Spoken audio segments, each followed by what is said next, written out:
guys, welcome back to my YouTube channel. If you're new here, my name is Maria Gift. I'm a Namibian YouTuber currently based in the UK. I make videos about my life and I post them here on YouTube. Please do consider subscribing and joining the family. If you're a returning subscriber, welcome back, and thank you for coming back again. Well, another sit down video. I realize I've been doing a lot of sit down videos lately. Maybe it's because I'm a homebody and I hardly do anything. Or maybe there just isn't anything interesting about my life happening lately. I don't know. But yeah.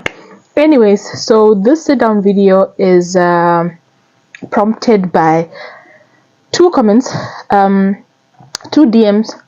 It's prompted by two messages that I got on Instagram the past 2 weeks, where somebody didn't specifically say I must make a video about something, but is somebody who asked me a question related to one of the points I'm making in this video. So I was like, you know what, let me just collect data and make a video. I think I should take my glasses off. Okay, so as the title of the video suggests, I'm going to mention 10 misconceptions about moving to the UK, especially when it comes to Africans, Namibians moving to the UK. These are the misconceptions that people just generally have about moving abroad, specifically ones I've encountered about moving to the UK specific. So let's get into the video. So the first misconception is accents. People just assume that everybody in the UK has a UK, what is it called?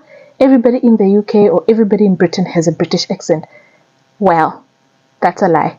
There is no such thing as a British accent at all. Remove that from your head. There is nothing called a British accent. Different parts of the UK, England, even different. Let me even talk about England, where I currently live. Different parts of England have different accents. So, for example, I live in Southwest, right? There is a Bristol accent. People from Bristol have a different accent. People from London have different accents.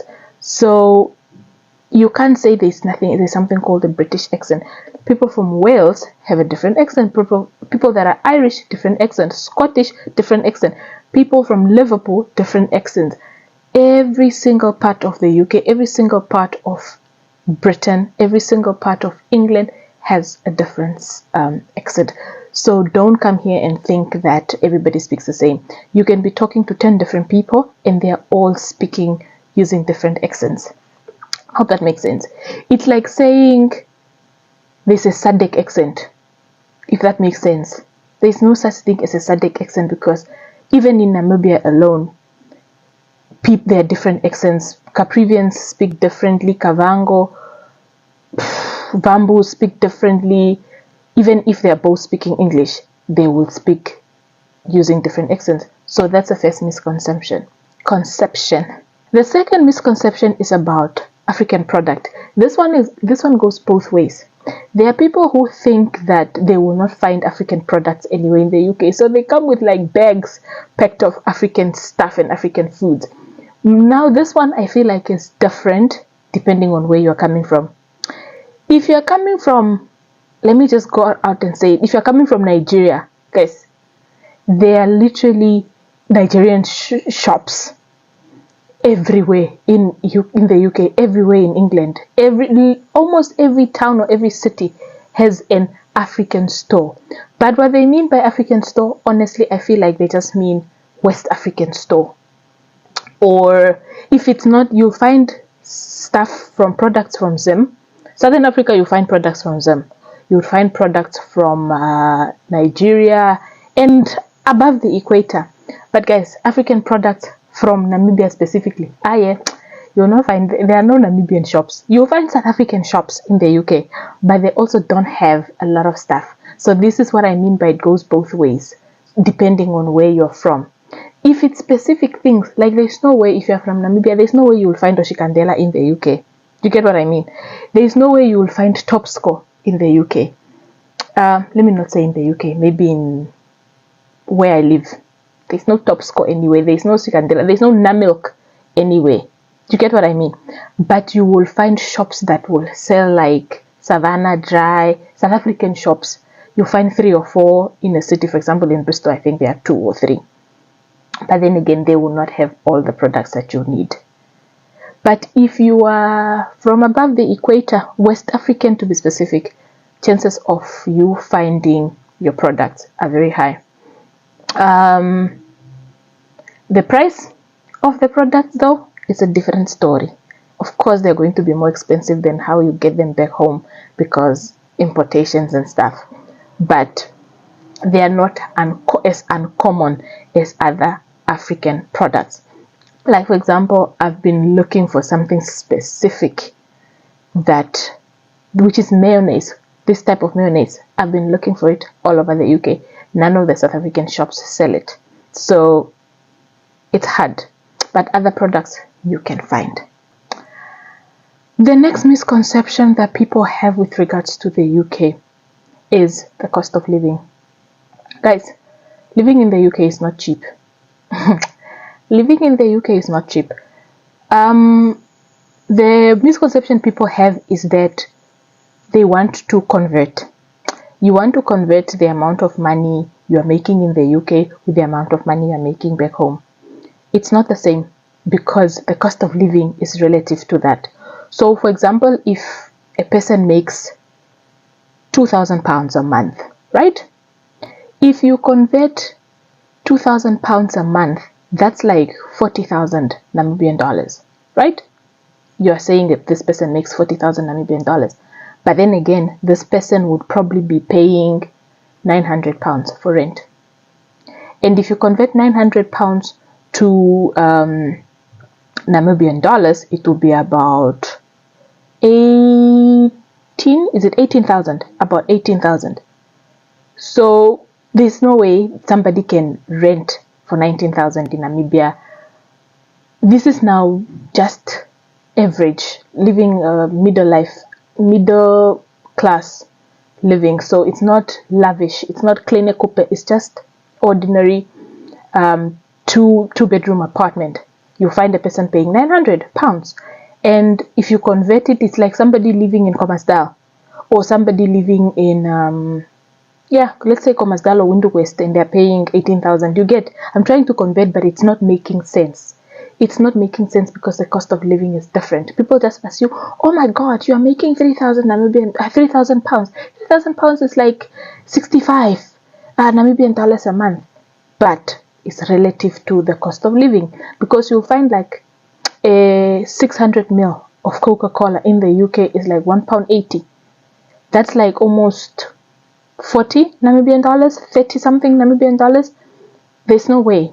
You get what I mean? So the cost of living in the UK is exactly proportional to the income or the wages that people are making. You cannot compare what people are making to the cost of living of your home country. So when you do send people DMs and messages on WhatsApp to send you money because they're earning in pounds, do put that into consideration. It's not the same thing. That's why you would find a person making £2,000 and they don't even have a car, or a person making £2,000 and they don't own a house. They are paying rent is because they cannot afford to buy a house with that salary. So that's another misconception. Please consider the cost of living of the UK, not of your country back home.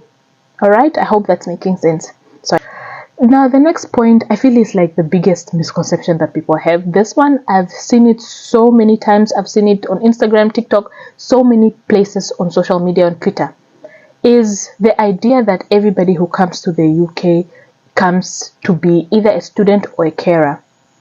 This is so much further from the truth. There are so many opportunities in the UK that are not health related or student related. Personally, I'm not in care. Personally, you get what I mean? I didn't come as a carer. I've never worked in health. I would probably never work in health, and I didn't come to the UK as a carer. I also know people that have come to the UK, professionals that have come to the UK not in care, human resource, lecturers, auditors, IT technicians. There are so many job opportunities in the UK that are not everybody in the UK is a carer. Even those that are in health, not everybody comes as a carer. Some people come as doctors, dentists, surgeons, nurses, social workers, psychologists, so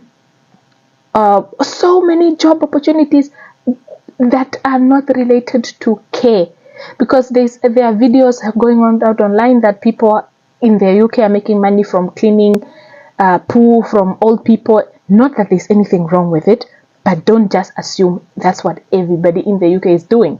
Yes, I think that's probably the easiest way for people to come to the UK, but it's not how everybody comes. Think of that. I think that's a misconception, that's a stereotype, and it's not correct. There are so many opportunities in the UK aside from healthcare. Also, not everybody who's coming to the UK comes as a student. All right, back then, being a student or coming to do your masters or coming to do your undergrad to the UK was also one of the easiest ways, or the fastest way to come. Not easy, but fastest way for you to come to the UK. But now not everybody wants to study again and become a student as a pathway to coming to the UK. Not, again, disclaimer, not that there is anything wrong with it, but it's just not true to believe that everybody who comes to the UK comes through that route. All right. Okay. The next misconception is the assumption that everybody in the UK or people in the UK are rich. Guys, people are not rich. People are just getting by. They are surviving, and they are just living their lives, minding their business and making their money. They are not rich. All of a sudden, from Africa, the person was whatever, and now they are rich. No. The people you see on social media that are in the UK, let's say a person moved from Africa to the UK, and then in 3 months they have an iPhone. One thing you should know, iPhones are very affordable in the UK. There's so many places where you can buy iPhones. Not order with me, just original iPhones. There's so many. Facebook Marketplace is full of iPhones that you can buy. Different types of iPhones you can buy secondhand. So there's so many sell shops where you can buy pre-owned phones or refurbished phones. So iPhones are really affordable in the UK. Don't compare to buying an iPhone in Africa. Buying an iPhone in Africa is expensive, but buying an iPhone in the UK is very cheap. You can find a homeless person who has an iPhone, the latest iPhone 14 Pro Max, 1 terabyte, but the person is homeless. That's how affordable iPhones are. So don't assume, don't just look at what people are wearing or what people are showing on social media to assume they're rich. That's number one. Number two, the UK has a lot of platforms, a lot of apps, and a lot of platforms for people to buy high quality products, mostly secondhand products. There's an app called Vinted where people buy affordable secondhand quality stuff. You can find like Jordan's sneakers for like £50, and they normally go for like £250. You can find them for £50 secondhand. Whether they are worn or they are new, a person might have bought them and they lost the receipt and they can't take them back, so they sell them on Vinted. Or charity shops also sell really affordable secondhand stuff. Like, I just decide I don't fit in my clothes anymore, I give them to charity. You can find them. There's also outlets that also sell new luxury brands. Like TK Maxx is one of them. Sells luxury items at affordable, usually more than 50% less than the original price. So why would I be buying low quality stuff when I can get high quality stuff at an affordable price? So not everybody in the UK is living a lavish lifestyle, or they are rich or whatever. They just have high quality products because high quality products are very affordable and readily available. All right, don't assume, because you see people posting on social media we're having like Gucci handbags or wearing like Jordans or using iPhone 14s, and you think they're rich. You ask them for money. They are not rich. They're just saving, and they are looking for affordable stuff, high quality stuff that will last them long. That's basically it. Also, if for example you can see people's houses, they look like they have all their products together. They have, this person has like a dishwasher, they have like washing machines and all these nice things in their, for example, in their apartments. Most apartments in the UK come fully furnished, so the products will already be there. It's not that a person moved 2 months into the UK and all of a sudden they can already afford these things. Most of the time the places to rent come fully furnished or partially furnished, or even if they are not furnished, there are a lot of charity shops that sell second-hand furniture that you can get. You can get like a dishwasher for like £10 or £20. Do you get what I mean? So don't just assume. Leave that notion that you'll come to the UK and you will start living lavish. People are not living lavish. People are saving. The next assumption or misconception, this one is I mostly hear it from like locals, from like British people, assuming that people who come to the UK, especially from Africa, is because back home they were poor and they are here looking for a better life. Guys, no. Please put it in the comment sections if you know. Put it in the comment section if you know anybody who is poor, who is living in poverty in Africa and they have moved to the UK. The reason why I say this, there's no poor person from Africa that will move to the UK, is because moving to the UK is expensive. Guys, moving to the UK is expensive. The amount of money you need to move to the UK is a lot. It's a lot. There is no poor person that can afford to move to the UK, no matter whether they get a visa sponsored or whatever. Because even if your visa is sponsored, there is still cost that you need to use. There's still money that you need to use, where most of the time your sponsor would refund. Where will you get this money if you are poor? A plane ticket alone is like 10,000 already. What else? A visa. The visa prices are even going up. They said 15%. They're even going up already to apply for a visa. Then you have IHS if you are, especially if you are not in care or you are not in education. IHS, International Health Surcharge, is expensive because it's per year. It's expensive and you need to pay for it upfront. And then there's a proof of funds. Guys, moving to the UK is not for the poor.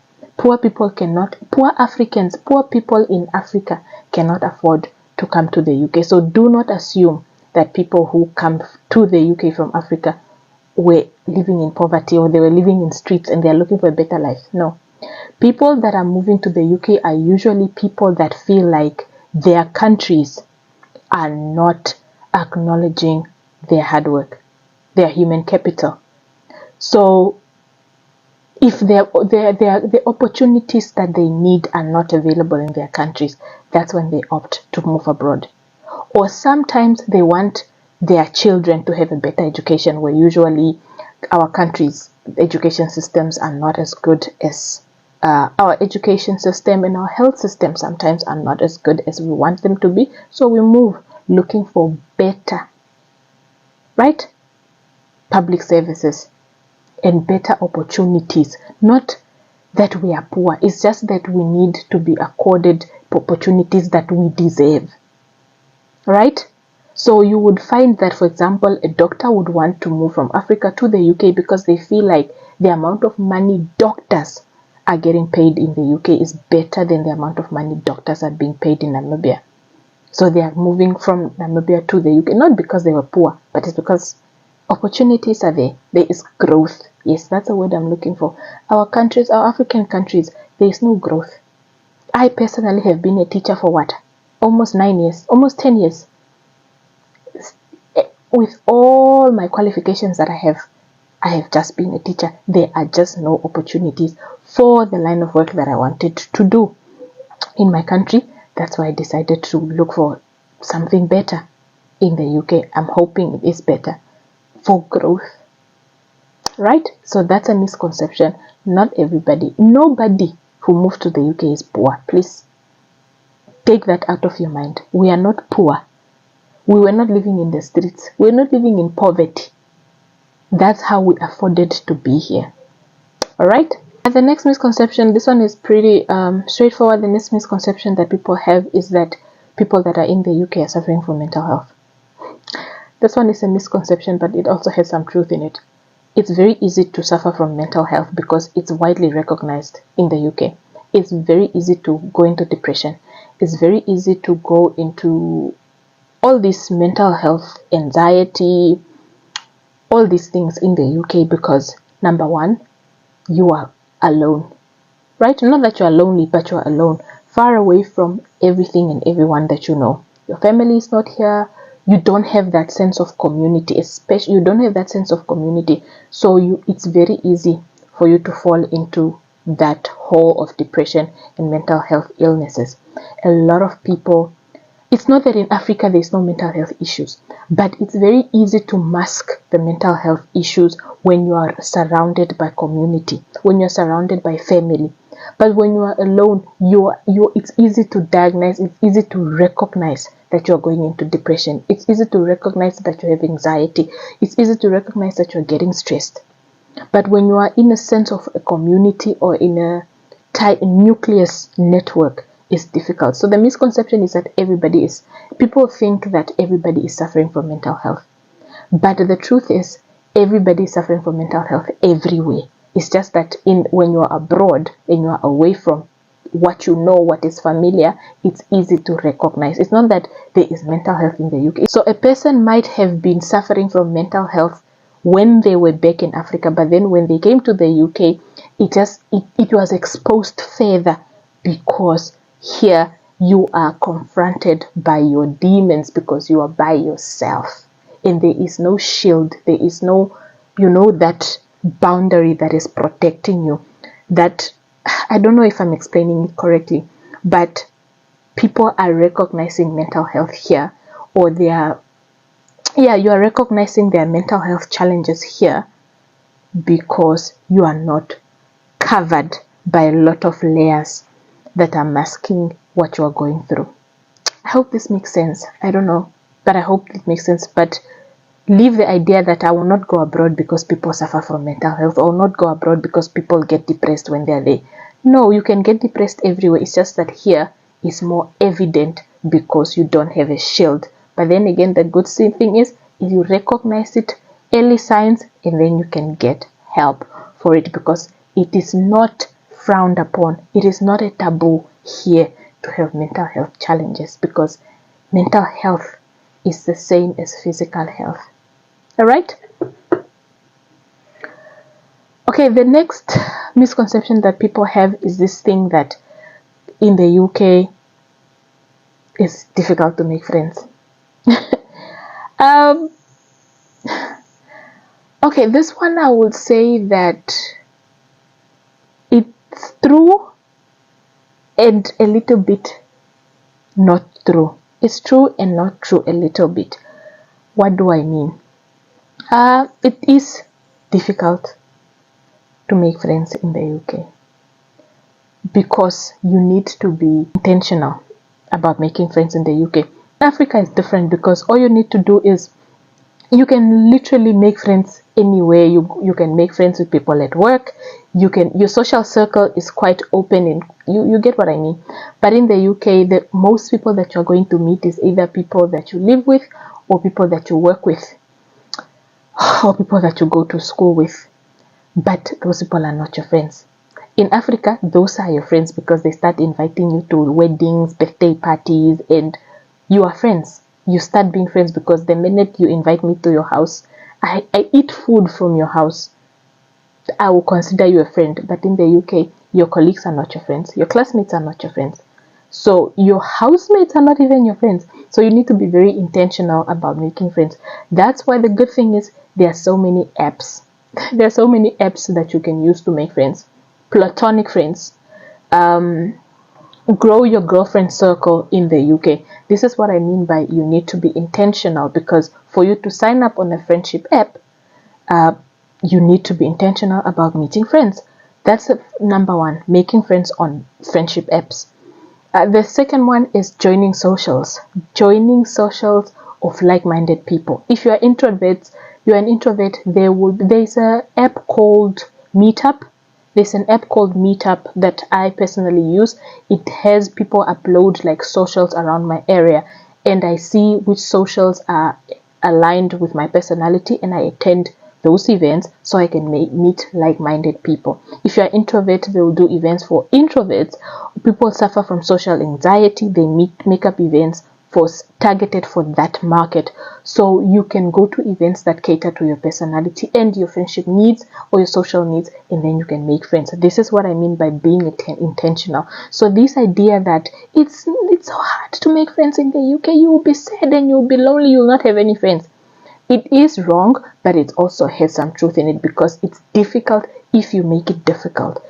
Coming to the UK, you need to be very open-minded to a lot of things. You need to unlearn a lot of things. So, knowing what you want in a friend. What type of friend are you looking for? Are you looking for African friends? When you're talking about African friends, you need to be open-minded that the chances of you meeting people from your country are very limited. So which type of Africans are you looking for?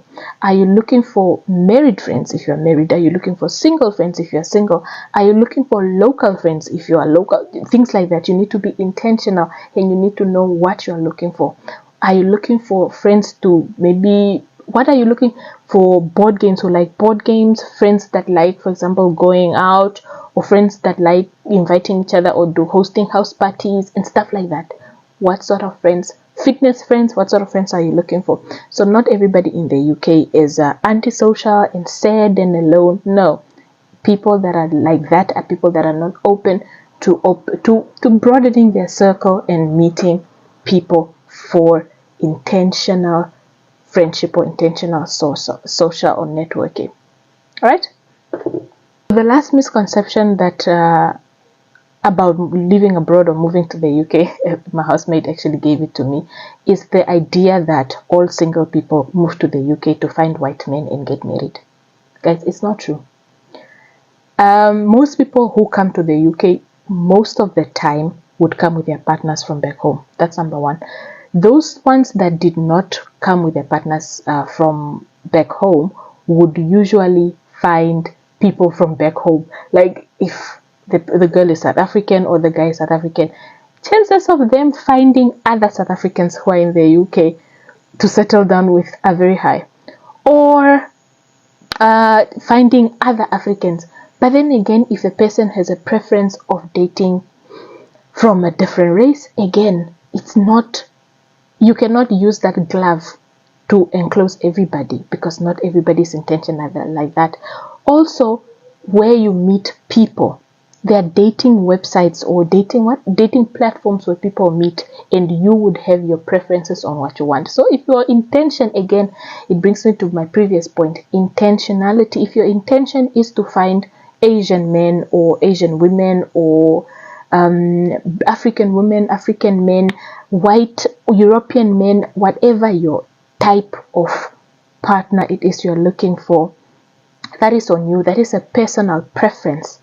It is not a cloud that covers everybody. So leave this notion that everybody or every African girl or every African man wants a European girl or wants a European man. It's not like that. That's like saying all the Vambos want Hereros.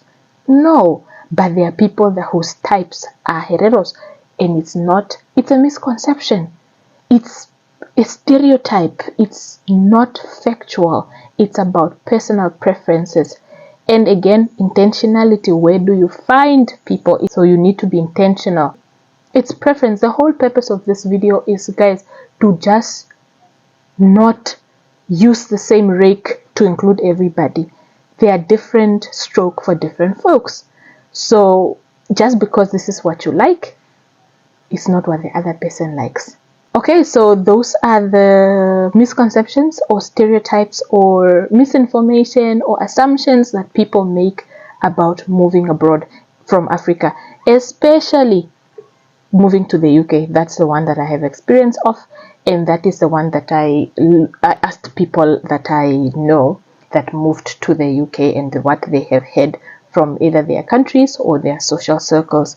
Talk to me in the comment section and let me know what other misconceptions you have or you have heard of about moving abroad, and then let's discuss. Send me a DM on my Instagram. My link will be in the description.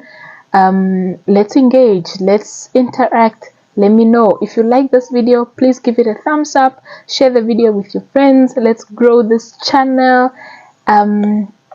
Yeah, this is the end of the video, guys. I hope you enjoyed it and you found this information helpful.